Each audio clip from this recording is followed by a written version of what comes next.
Bonjour à tous. Ce webinaire donc va être consacré à la BVD et il va être avec l'intervention d'Estelle Frédéric, qui est vétérinaire au GDS du Cher. Bonjour à tous, je vais vous parler un petit peu de la BVD. C'est une maladie qui concerne les bovins que vous connaissez, pour certains d'entre vous, très certainement déjà un petit peu. C'est une maladie un peu d'actualité parce qu'il y a un arrêté ministériel, qui est sorti, récemment, donc en juillet 2019 en vue de l'éradication de la BVD. Ceux d'entre vous qui ont des élevages bovins, c'est une maladie à laquelle, vous êtes, pas mal confrontés ces derniers temps. Donc ça vous permet, ce webinaire, de poser un peu vos questions, si vous avez des questions, et puis moi je vais vous faire une petite présentation un peu, de la maladie, des impacts qu'il peut y avoir sur un cheptel et puis des manières, dont on peut se protéger contre la maladie, et puis une courte présentation de ce qui se passe actuellement et de ce qui est devenu obligatoire depuis ce fameux arrêté. Déjà pour commencer, les modes de transmission du virus de la BVD. Donc, si vous voyez tous le diaporama que je diffuse, la gr en très, très grosse majorité, le virus de la BVD, c'est un virus qui se transmet entre bovins par contact direct. Contact direct, qu'est-ce que c'est? C'est un contact de mufle à mufle. Alors ça peut être un contact de bovins qui sont dans le même parc, dans le même lot. Ça peut être également, un contact de bovins qui sont sur des pâtures voisines. Donc quand on dit contact mufle à mufle, c'est pas une maladie, qui va sauter, d'une pâture à l'autre si elles sont distantes, de 5-10 mètres. Ça se transmet pas par le vent, mais ça se transmet vraiment par contact mufle à mufle. Donc ce qui veut dire, de mettre en place, par exemple, une double clôture, ça permet, de résoudre le problème. Il faut vraiment que les bovins soient côte-côte. Donc effectivement, des bovins qui sont dans des pâtures qui sont juste séparées par une seule clôture simple, peut, en se reniflant, se transmettre la BVD. Alors, autre type de contact direct, mais qui va être, beaucoup plus minoritaire, c'est pour ça que dans le diaporama, je vous l'ai mis en petit et pas en gras. On sait que les taureaux sont potentiellement excréteurs dans le sperme. Un taureau qui, serait hippie ou un taureau qui serait, porteur de BVD peut quand même transmettre via sa semence. Bon, c'est quand même une voie de contamination qui est pas majoritaire, mais c'est juste quelque chose, à savoir, à retenir dans un coin de sa tête. Donc ce que je veux vraiment que vous gardiez en tête, c'est contamination de mufle à mufle. Contact direct, c'est la majeure, voie de contamination entre 2 cheptels. Un deuxième mode de contamination qui est, également très répandu, et là plus de la contamination, intra-cheptel, à l'intérieur du même cheptel, c'est la contamination in utero de la mère au veau. Donc une mère qui attrape le BVD va pouvoir passer le BVD à son veau.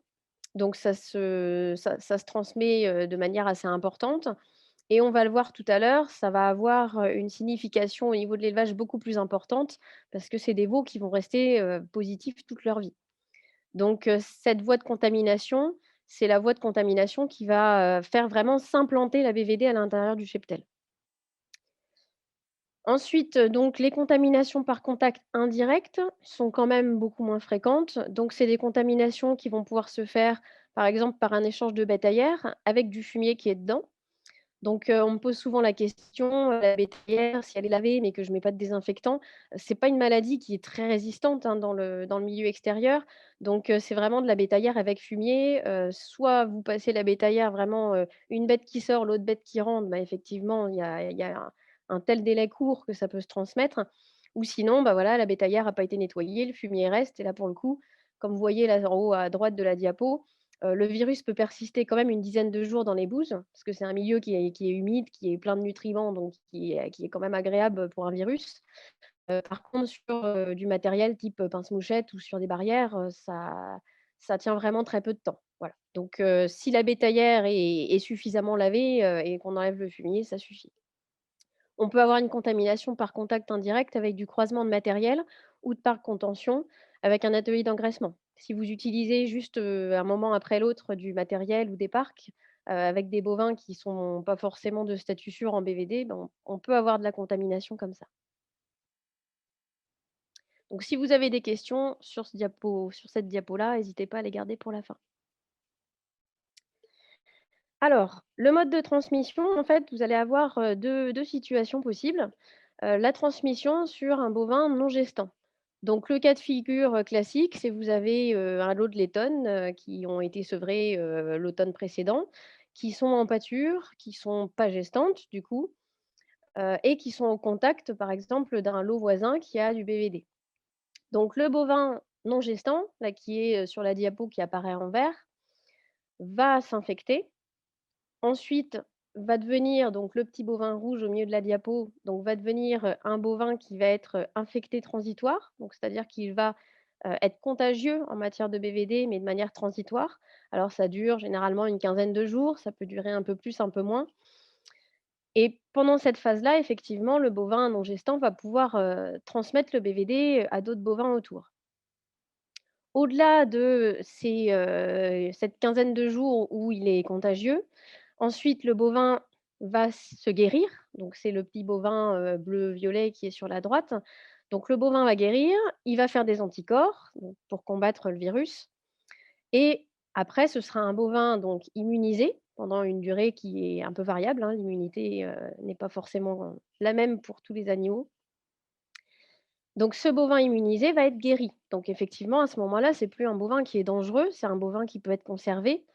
Mais par contre, c'est un bovin qui malgré tout, peut avoir eu, dans la période où il était infecté, des problèmes de croissance, des problèmes de performance. C'est voilà, c'est un bovin qui a quand même dû se battre contre un virus, donc c'est pas l'idéal pour sa croissance si c'est, un jeune bovin.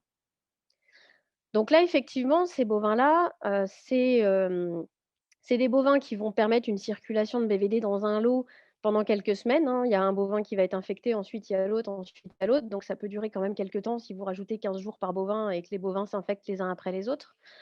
Mais c'est pas quelque chose qui va vraiment implanter fortement le virus dans le cheptel. Si c'est un lot de laitonnes, qui se contamine, en début de saison de pâture, au mois de mai, quand on les rentre au mois de décembre, le virus a fini de circuler, les bovins sont tous, guéris, immunisés et puis le virus va pas, contaminer d'autres lots quand vous allez les rentrer. Donc ça, c'est un moyen d'entrée du virus, dans l'élevage. Ça peut être un moyen de transmission entre élevages si le bovin, quand il est rouge et quand il est, contagieux, on va le vendre, par exemple. Donc un bovin qui est, dans cette situation-là, qui est vendu, peut transmettre le BVD à un autre élevage. Mais effectivement, le BVD va pas s'implanter fortement parce qu'une fois qu'il a circulé dans le lot, si les autres bovins sont pas gestants, le lot va guérir. La deuxième situation, c'est quand vous avez une vache ou une génisse gestante. Donc là, en fait, le bovin en lui-même, il va faire comme le bovin précédent, il va être infecté pendant une période transitoire. Ensuite, le bovin va guérir, mais par contre, le fœtus peut rester infecté. Donc là, je vous ai mis sur la diapo, donc le petit bovin vert, celui-là, il est en contact. Ensuite, le bovin et son fœtus deviennent infectés et en fait, donc vous avez à droite de la diapo, l'explication de ce qui se passe. Alors le fœtus, pendant qu'il est en gestation, il est en train de construire son immunité. Donc en fait, il est en train de dire: «Bon ça fait partie de moi, il faut pas que je combatte». Donc il regarde son estomac, son intestin, tout ça, faut pas que je développe de défense immunitaire contre ça, bah, sinon je vais me griller mes organes et par contre, il va détecter tout ce qui fait partie de lui à cet instant-là et dire: «Ça fait partie de moi, donc ce sont des choses qui sont normales de mon organisme». En principe, à ce moment-là, il est dans le ventre de sa mère, il ne devrait pas y avoir d'agent extérieur qui fait partie de ce que son corps contient. Or, du coup, il va dire, bah, que son foie, c'est du moi, la vessie, c'est du moi et si c'est du BVD donc qui rentre à ce moment-là, il va regarder le virus BVD dans son organisme et il va dire: «Ça fait partie du moi. Donc il ne faut pas que je combatte ça, c'est normal, ça fait partie de mon organisme. L'immunité doit ignorer ça, il faut surtout pas que je combatte contre». Et effectivement, du coup, ce bovin-là va rester contagieux pendant toute sa vie parce qu'il va considérer que le BVD fait partie de son organisme et il ne voudra jamais combattre, ce virus. Donc les possibilités, dans l'infection d'une vache ou génisse gestante, donc la possibilité 1, c'est, le fœtus, ne supporte pas l'infection de BVD et c'est un avortement pur et simple, donc un vote perdu. Ou alors deuxième solution, bah, le fœtus, a bien regardé le virus, a bien compris qu'il faisait partie de son organisme, va conserver le virus à l'intérieur de lui. va faire une fin de gestation tout à fait normale et quand il va naître, ce sera un veau donc qu'on appelle infecté permanent, immunotolérant. Donc c'est un veau qui sera infecté toute sa vie et qui va tolérer le virus d'une manière complètement anormale parce qu'il va considérer que le virus, il fait partie de son organisme donc tout va bien. Du coup, par rapport à à cette transmission donc qu'on a vue, quels sont les signes de BVD dans les élevages? Alors, les premières années d'évolution du BVD, vous pouvez avoir des signes qui vont être très, très légers. Donc ça peut être, quasiment aucun signe, hein, ça arrive de temps en temps, on voit même pas de problème de repros.